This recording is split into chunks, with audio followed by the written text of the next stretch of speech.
another edition of Bama and Bourbon with Aaron Suttles from Yay, Alabama. I'm Lance Taylor for the next round. It is right here on Roll Tide Pods. Like, subscribe, give us a thumbs up. It is where we talk Alabama football. We talk bourbon. Today we got to start with Alabama football. 4th and 31. One of the more incredible endings you will ever see in a game. I'm not going to say the most incredible because we were on the 10th anniversary of the kick six. But outside of the kick six, you and I have seen a lot of these games. I don't know one that has been any more dramatic at the end. It was more unexpected. I mean, the game was essentially over when the snap went bad on second 18-yard loss. Yeah. It was, you don't convert that. And look, they got fortunate, but it's the funny thing in life, and people who are successful tell you that if you prepare, you will get outcomes that maybe sometimes are unpredictable because you prepared for a moment, and you can't prepare for that exactly. I don't know how many times, even though they practice that play every Friday, I don't know how many times they're doing it from the 31. They're probably doing it from the 20, maybe the 15, but they were prepared for that moment, and Auburn helped them out by the defensive formation they were in. Yeah, I still, rushing to having a spy on Milroe when you're in that situation. It really made no sense how they lined up. But still, as you said, the execution. Got to make the throw, got to make the catch. Yeah, and it was an incredible catch. I mean, the throw was great. But, incredible throw. I mean, he had obviously zip on that throw, and for Bond to be able to extend, pull it down, to get a little separation. I mean, everything about that was absolutely incredible. Maintain, get 2 feet in, and to maintain the ground, to survive the ground. And, man, it was just people keep it's a misnomer. It was not a Hail Mary because you were talking about the zip. There was some zip on that throw, and if it was a Hail Mary, the defender probably has time to recover and make a play on it. But there was no time. Oh, I mean, look, he sat back, pat. 6 surveyed, seconds, right? And then he saw that Bond had one-on-one, went straight to him. I mean, it was just, I don't know how many quarterbacks can make that kind of throw on a rope like that. He's the only one on Alabama's roster that can do it. Okay, so we're drinking George Dickel. This is Bottled-in-Bond whiskey. George Dickel, I mean, this is one of the old school go-tos, right? That's not bad, man. George Dickel Bottled-in-Bond. This is release number 2. The High Rolled. At its core, the award-winning George Dickel Bottled-in-Bond series is rooted in transparency and authenticity, providing whiskey fans a chance to experience the style most known for the traits found at the Cascade Hollow Distilling Company. It is 100 proof. They say it's got a little pecan, maple syrup, and dried apple. Here we go. Good for the holidays. I mean, I doubt the dried apple. I got a little bit of the pecan, I think, there. It's got a syrupy consistency, so it is a little thicker, it seems like. This is a mash bill makeup, 84% corn, 8% rye, and 8% malted barley. That's strong. It is. It'll get you where you need to go. There is no doubt. Where was your vantage point on the 4th and 31? I was in my in-laws' living room. Oh, okay. Yeah, you were like me. Yeah. Did you feel like, and I was trying to tell them today because they were obviously Dunaway and Brown for the next round. They were in Jordan-Hare. When I saw him release it, I was like, damn, I think they might have just scored. My initial thought when he released the ball, because of we talked about the velocity, I thought it was going to be in the end zone, like out of the back of the end zone. I thought there was no way that ball was going to stay in field of play. And then, obviously, I saw Isaiah come open, and I just couldn't believe it. I mean, literally could not believe because, I was in a room full of Alabama fans with my in-laws and my brother-in-law. Did anybody have the phone rolling or anything? No, thank goodness. It's so funny because I had 2. There was like 6 or 7 of us, but only 2 were Alabama fans, and they both were pretty reserved. It was not reserved in that living room, and there would have been some. If that would have been the Rams, I'd have lost my shit. That would have been not safe for work language. Because we just literally. What's a funny story is. Well, once you like you said on the bad snap, you've got 3rd and forever, and the game's over. So you've already conditioned to yourself that it's over. We've lost. The season's over. There's nothing. And then he makes for. that 3rd down play, and you're like, what are you doing? And so the funny story is, the living room goes crazy, obviously. I'm sure as many living rooms across the state of Alabama did. My 3-year-old son didn't understand it. And he sees everybody screaming and jumping up, and he just flat out balls crying. Does not understand. And then finally, we talked to him, hey, this is happening. He's like, he runs around high-fiving everybody. So he had a flip of emotions. It's one of those things he probably, like my earliest memories are probably 3 or 4. It might be one of those for him. Yeah. Who knows? Bama and Bourbon brought to you by our friends at the Beverage Place located next to this PGA Superstore on Highway 280. Pink Package located across from the Target next to Arby's on Highway 280. One-stop shop, liquor, beer, seltzers, wine, sodas, mixers, cigars, ice, even fresh lemons and limes. Get it today. Go see JJ Chan, all the fine folks at one of those 2 great locations. Always solid sponsors here of Bama and Bourbon. Yeah, I can't even imagine if Bama doesn't win that game, how dull this game this weekend would be. Because I think even with a Bama win, Georgia's getting in. Probably. Yeah. Because I still think Georgia's got a shot. I mean, if I'm on the committee, I'm putting Georgia in if it's a tight game. If Alabama wins this week? Yeah. I mean, Georgia's just one of the 4 best teams in college football. I think Alabama has a stronger case because they're a conference champion. No, I'm putting both in. Like, we were talking to Joel Klatt today on Fox. Like, my teams, like, we just figure Michigan's going to win. So Michigan's in. Texas is going to win. I'm putting Texas in. And the 2 teams that are going to be out are Oregon and Florida State. I think Oregon's got a better shot than Texas does. Even though Texas has got the best win. We'll see. I mean, there's a lot to play out. I think Alabama just better hope for some upsets. Yeah, I think. And then they got to win. I think Texas could get bumped if if Oregon wins and Bama loses. Yeah. Because then you don't have to worry about that head-to-head with Texas. And I think you can make an argument that Oregon is a better team right now. Yeah. But I think it's going to be nearly impossible for Alabama to get in front of Texas if Texas wins.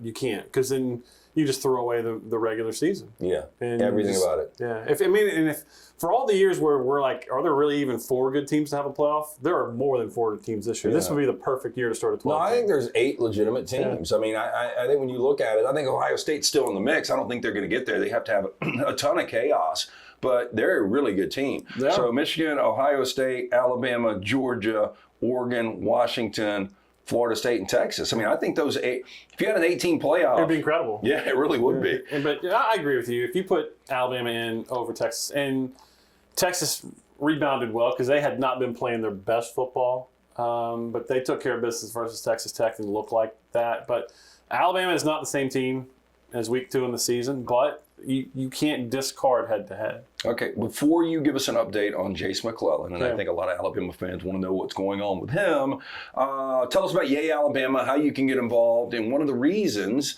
don't want to take anything away from Nick Saban, but one of the reasons Alabama is playing this deep into the season is because the collective has come together. It's the new world out there. These kids are getting paid, and if you want to have a successful program, this is part of it. If you want to contribute to the success of Alabama football, the most direct way you can do it is to give into NIL. And whether that be how they divvy up the money for incoming freshmen and their opportunities to earn on their name, image, and likeness, or the transfer portal, that's the way to do it. Go to yay-alabama.com/fans. And look, we were having an internal meeting today about just to get people understand how NIL works. And do you think Alabama football has brought people $218 worth of joy this year, or $216? So would you pay $216 to experience that emotion? I think if people had, I mean, obviously, look, it's not for everyone. We understand there are people that live check to check. You can't do it. Completely understand that. But there are people that do have disposable income that can actually pitch in.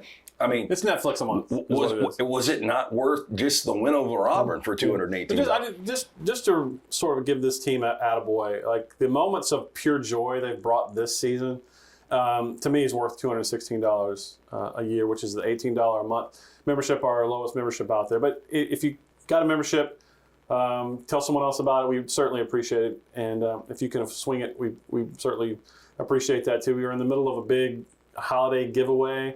We're giving out Nick Saban signed football, Nate Oates signed basketball. So we're giving out 24 days of Christmas. So cool conversation piece over the holidays too. You're at family or friends, and you're part of the collective talking about that. Yeah. So I think that's really neat. Okay, so Jace McClellan, Alabama's leading rusher this year. Look, Roydell has been great in spots, big 4th down there to get him in a situation to win that game. But Jace is nicked up. And it looks like it's going to be one of those things we really won't know towards the end of the week, maybe even game time. Yeah, I think that's one of those things. If you go back and watch the television broadcast, he's not in the game within the last 4 minutes. So something happened. Someone told me, I haven't seen it for myself, that he had those drop tackles are becoming a real point of conversation across football. So someone said he got drop tackled and he was spotted on crutches. after the game, Nick Saban said on Sunday during the SEC championship game teleconference for both coaches that it'll be day-to-day. We'll see whether he can practice. But I know he's been dealing with a foot issue for much of the season, so they're going to try to get him ready to go Saturday. There are a lot of similarities between 2021 SEC championship and this one. The numbers about the same. Georgia went off as a 6-point favorite. Right now they're 5.5. Now, coming out of the Auburn game, Alabama didn't play their best football this past weekend. But 2 years ago, the offensive line looked terrific. So nobody gave Alabama any shot at beating that Georgia team, and they whipped Georgia's ass. Yeah. A lot of that was Jamison Williams. Yeah. Couldn't cover that guy. Yeah. But this is one of those Alabama teams that, up until this past weekend, they were playing their best football. So they can turn it on. Georgia plays up and down the competition. We saw it again this past weekend with Georgia Tech. But this is, and back to Jason McClellan, going into that game, Brian Robinson, nobody thought he was going to play, ends up playing, guts it out, has some key blocks in pass pro, and was one of the keys for Alabama going on and winning that game. But, the good news for Alabama this year is like B-Rob was the guy 2 years ago. Yeah. This year, you do have sort of a committee, Jam Miller, Justice Haynes. I don't know how much Saban wants him to play in those situations because of ball security, and you do fear something like that. But Roydell's a guy that can carry the rock. Absolutely. Roydell's a more than serviceable back, as you mentioned, that fourth down play the toss sweep that they had to him. So they got options, and I think Jam Miller's a guy that they trust more now than they did earlier in the season. And I don't think it's impossible that Jace plays. It just depends on what the injury is and how he practices this week. But I'll say this, Georgia's going to be a prohibitive favorite. I think I heard you say earlier today it's been bet up to 5 point. Yeah, it opened at 4. Yeah. It's up to 5.5 right now. Georgia is a much better offensive team in 2023 than they were in 2021. Yeah, and the defense probably not as good. Yeah. So, but Georgia just gave up 200 yards rushing to Georgia Tech. And Auburn went for over 200 yards on this Georgia defense. So, while there's a reason Georgia is favored, they won 29 straight games, a league record. There's a reason they're the favorite. But Alabama has recruited toe-to-toe with every athlete that Georgia has and playing some really good football. And I know everyone's down on Alabama right now based on that game at Auburn. They put up some yards on Auburn, and they just had inopportune penalties, another 2 touchdowns off the board. What is that, like 8 on the season? Yeah. It's incredible. So, I don't know, but I'm not taking anything away from the Jordan Hare atmosphere. But if Alabama goes up 14-0 in the first quarter, that game is over. Those fans are sitting on their hands in the fourth quarter. I agree. I had Auburn plus at 13.5. I just felt like that they would come to play, which they did. But when Kendrick Law on that fourth down takes it to the house, before I knew there was a flag out, I was like, this thing is over. It's over. Alabama was clicking. They had all day. Jalen Milroe had all day to throw the ball. And not just on the 4th and 31.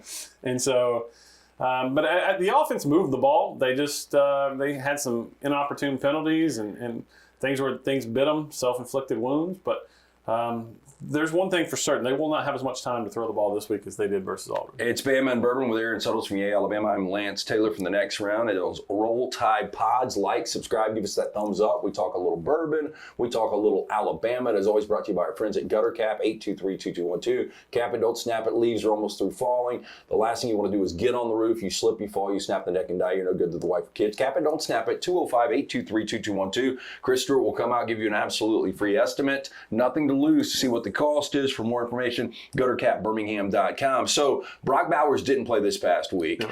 You mentioned Auburn and the yards they were able to put on Georgia on the ground. If it wasn't for Brock Bowers, it wasn't for number 19, they probably lose the game at Jordan Hare. Without question. And you go back to the SEC championship. He was the one 2 years ago that kept Georgia around against Alabama as a true freshman. So if for whatever reason he's just somewhat limited, which obviously he's not 100%, still from that tightrope surgery, that could be a major benefit for Alabama.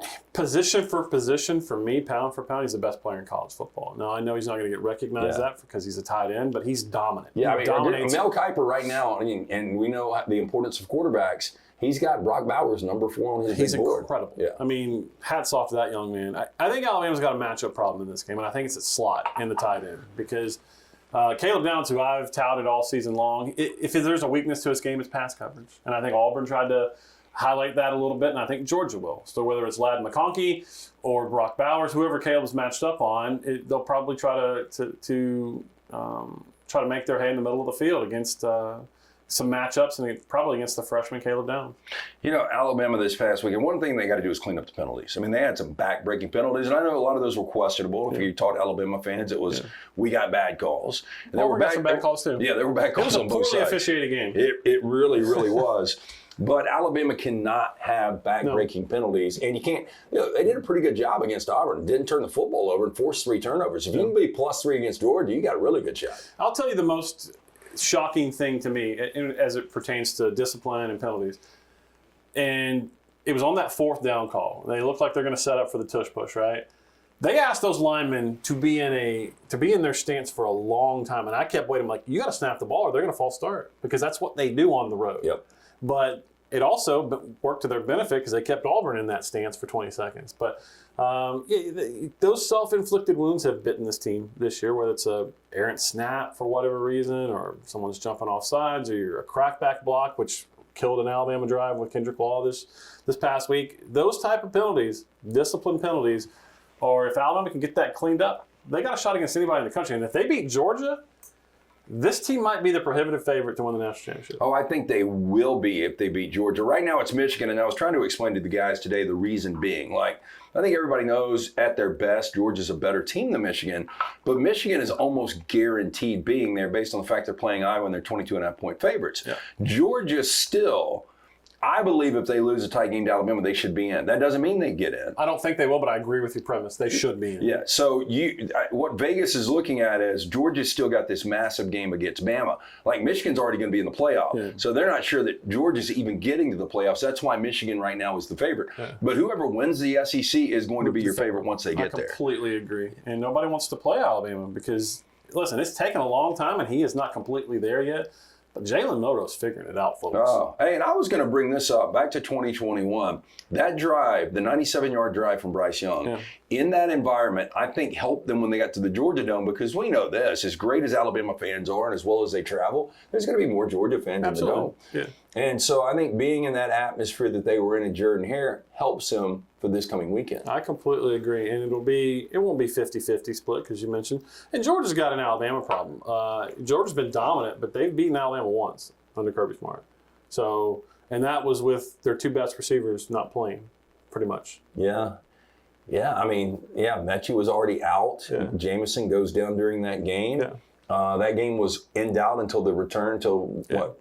Ringo took it to the house with 5 minutes to go, something like that. And that Georgia defense just couldn't. Their weakness was the passing, and so and I still think that's the weakness of their defense. I mean, if there is one, relative weakness, right? But Jalen's starting to figure it out. Again, he's not a perfect quarterback, but he is light years from where they were after week 3. Yeah, and look, Carson Beck, if you hadn't watched a lot of Georgia football, and a lot of people don't because it's so boring. He can. He can sling it. I loved Stetson Bennett, but Carson Beck's a better quarterback, and I think Carson Beck's probably the better quarterback in this game, but Jalen has gotten really close, and with what Jalen can do with his legs, then you can start to make an argument. It's almost a push when you look at the quarterbacks as talented as Carson is. And I'll bring up one thing on Jalen.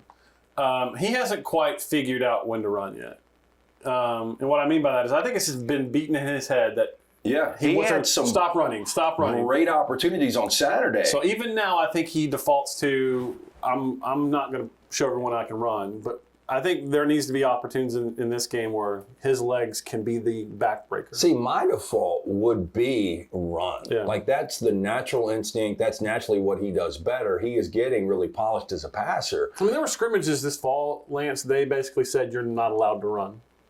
See, I don't stay in the pocket. Get that, because he's such a physical guy. Because, again, watching LSU this past weekend. They wanted him to get the reps.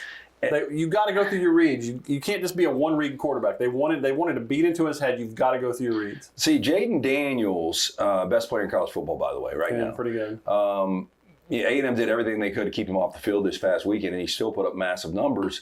But he's one of those kids that is, the touch he's got, he just throws an incredible ball. But he really is more run first. Yeah. And when he sees it, he is gone. I mean, you and can play defense perfect for 4 of the 5 seconds of a play. And all that, he gets out the back door, and you're not catching him. Yeah. And that's what I almost, if I'm Tommy Rees, hey, look, this is what you need to be. And he's being instinctual. Yep.